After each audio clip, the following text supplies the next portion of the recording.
right, my friends, put on the seatbelt. Take that bar that's in front of you on the roller coaster and pull it in tight. For today, we start a roller coaster ride.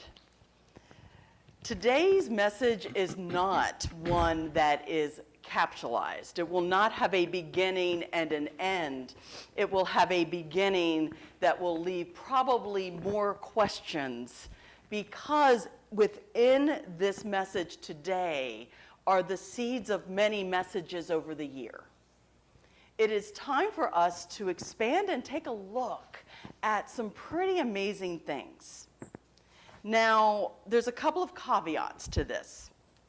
This is a timeline that I have worked on through the month of July, and then this week I have kind of capsulated it. And in this timeline, there is a phrase. So Andy's actually going to read a stanza throughout this as I do the timeline. Why? Because the timeline actually goes backwards. It starts on August 8th and goes back from there. You'll see how far. And within this timeline, there's patterns, but there's also seeds of some eclectic things that I have pulled on that may or may not turn into other things that we explore throughout this year. This is the introduction to some possibility. The one caveat that I will say is pulling on some learning I did in seminary.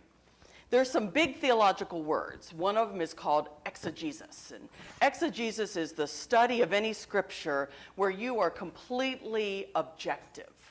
You look at the scripture and you analyze it from an objective view. There's another big theological term called eisegesis, which is when you put yourself into the study of whatever that scripture might be, whatever the religion. Someone once said, there's no such thing as exegesis. There's no way any of us can be that objective. So when we do exegesis, we're actually doing eisegesis. How's that for a big mouth word? And if you use that in a sentence this week with friends, you get bonus points. So I say that because my eisegesis, my bias will show. And in that, where we disagree, I hope we can have some wonderful conversations. Because a part of my philosophy in life is that disagreement brings broader perspective. It's valuable, it's imperative that we have disagreement. And the trick is, how do we have disagreement in a way where all are heard and all are loved? That's the hard part. And also, I am taking some of my new formation from the baccalaureate, or excuse me, the commencement address of Ken Burns. So Ken Burns did the Brandeis commencement speech back in May, end of May, I think early June. And in that, as a journalist for several decades, Ken Burns said, I have been neutral for decades, and now it's too dangerous. I can no longer be neutral. It is time for us to take a stand, or at least pull our values to the surface. Now, as I speak, you will hear political names. And you might hear my political bias. And if you disagree, I'm okay, and I'd love that conversation. Because one of the things I am desperately seeking within our nation and in our world right now are places where we can have that conversation in love, not that conversation in hate. So, here's the timeline. You buckled in? Follow the timeline backwards so that we can travel forwards in time. Time is not linear. Today we go back. Tomorrow we evolve. August 8th, 2024.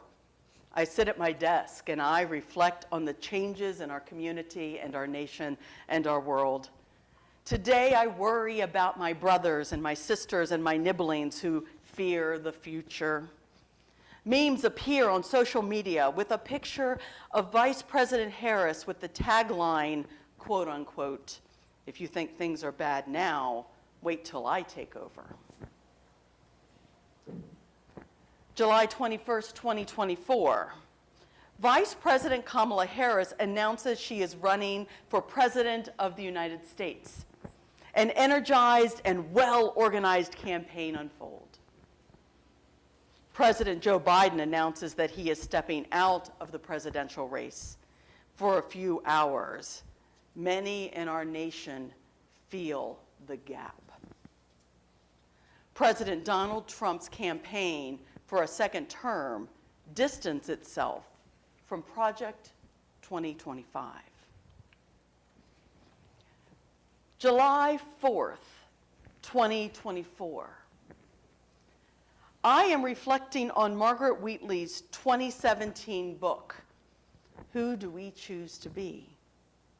Wheatley outlines the research of Joseph Tainter's The Collapse of the Complex Societies, which was published in 1990, and Sir John Glubb's book, included but not limited to his 1978 book, The Fate of the Empire.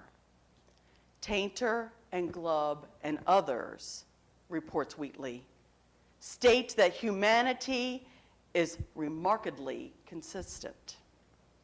In their studies of civilizations, beginning with the Sumer civilization at 3000 BCE, they identify a substantial and possibly alarming pattern. Nations and empires always peak when they are 250 years old or younger. July 4th, 2024, that same day, our nation celebrates its 248th birthday. Follow the timeline backwards so that we can travel forward in time. Time is not linear. Today we go back. Tomorrow we evolve. Spring 2024. The media begins to look closely at Project 2025. Project 2025 is a 922-page document created by the Conservative Heritage Foundation. This rollout plan is full of changes to the structure of the government, as well as many laws. On the chopping block in Project 2025 is the entire Department of Education. Women's reproductive rights and choice. School curriculums which teach a full breadth of our nation's history, and so much more. The Heritage Foundation has already vetted more than 4,000 people who will step into this new system of government. This new system has very little transparency, and it gives the President of the United States a great deal of authority. This document is not just a list of freedoms that we lose. This is a new structure of our democracy, and it is possible that the rollout of this plan could lead to a change in what democracy looks like. Spring 2024, there is political dis-ease. This dis-ease is not new. It simply continues. Follow the timeline backwards so that we can travel forward in time. Time is not linear. Today we go back, tomorrow we evolve. January 2021. Some of our nation weep at the election loss of the current sitting president. Others rejoice at the prospects for the future. The current sitting president fights to maintain power.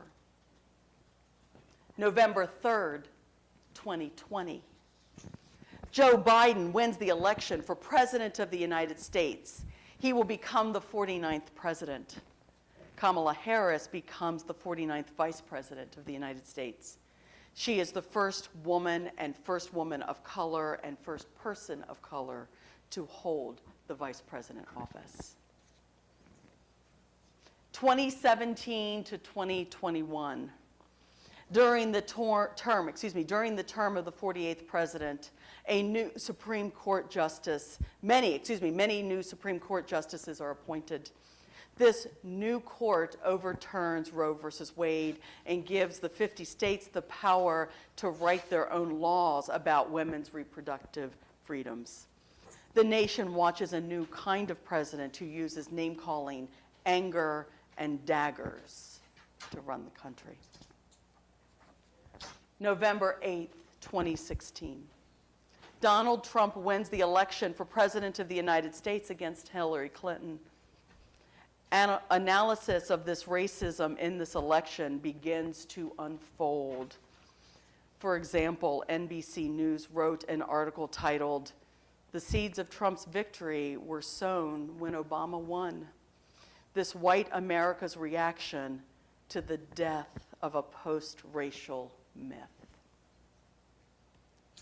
November 4th, 2008. Our nation elects its first black president. Barack Obama, and then Joe Biden becomes his vice president. Follow the timeline backwards so that we can travel forward in time. Time is not linear. Today we go back. Tomorrow we evolve. January 1st, 2001. We begin a new century.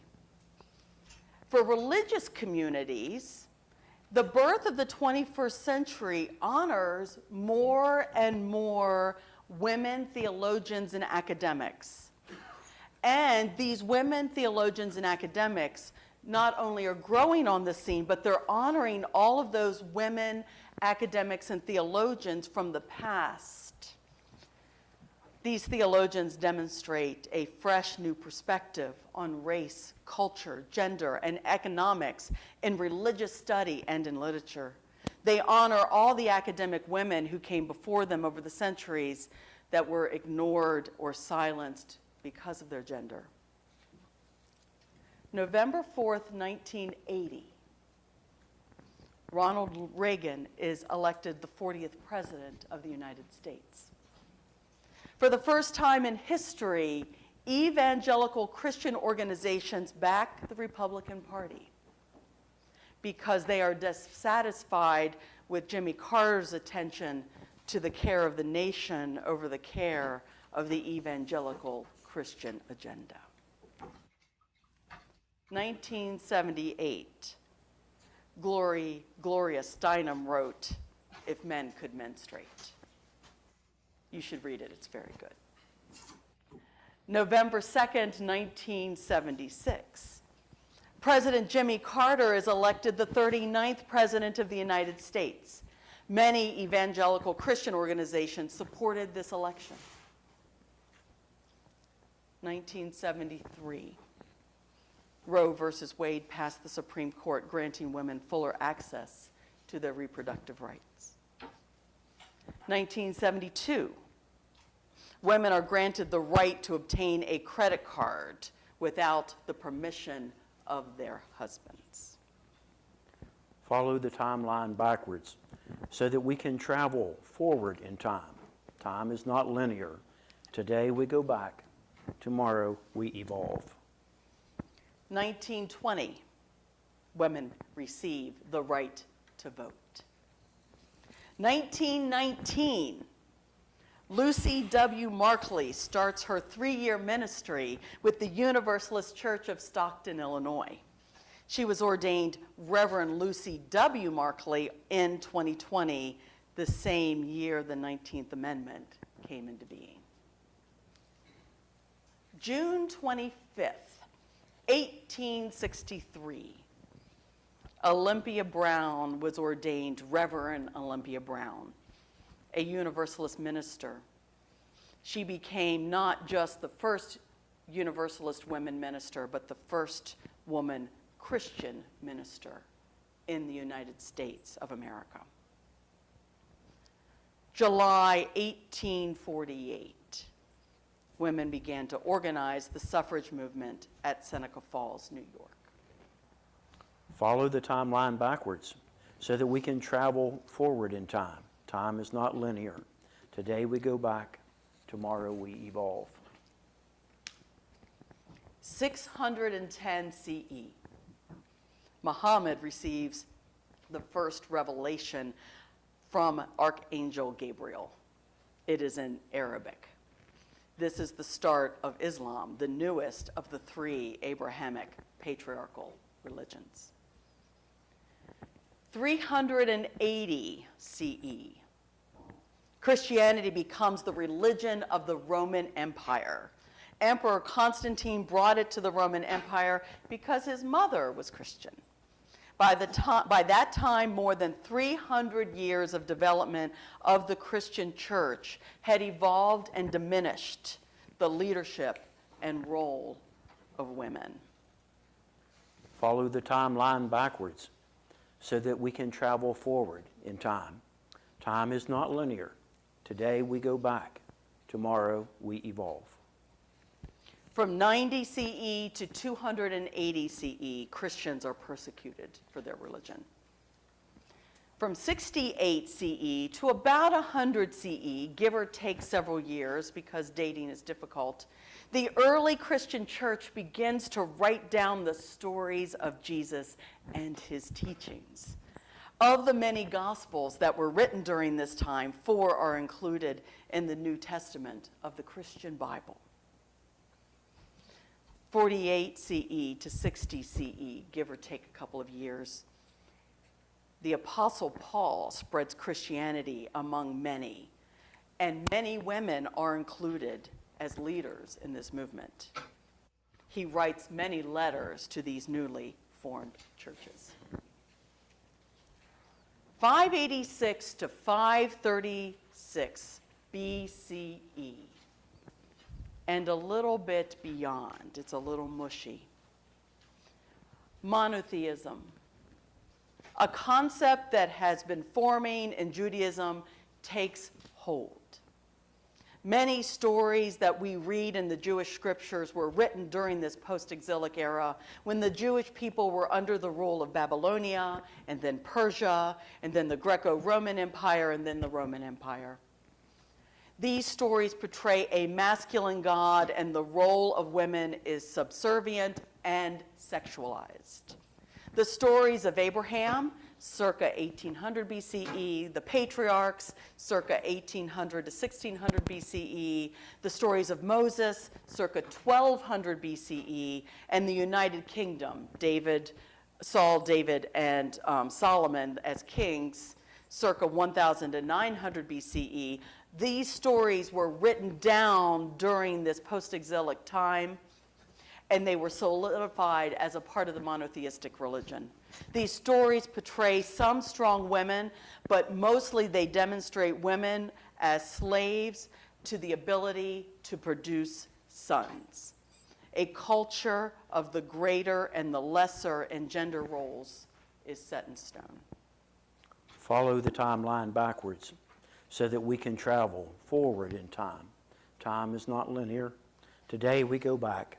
Tomorrow we evolve. 7,000 to 5,000 BCE, before the Common Era.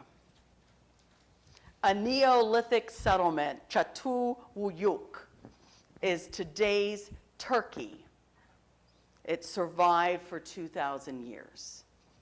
Many archaeological statues, paintings, and plaster reliefs demonstrate that the goddess is recognized as the divine leader. Many goddess figures, cow heads, and leopards are found.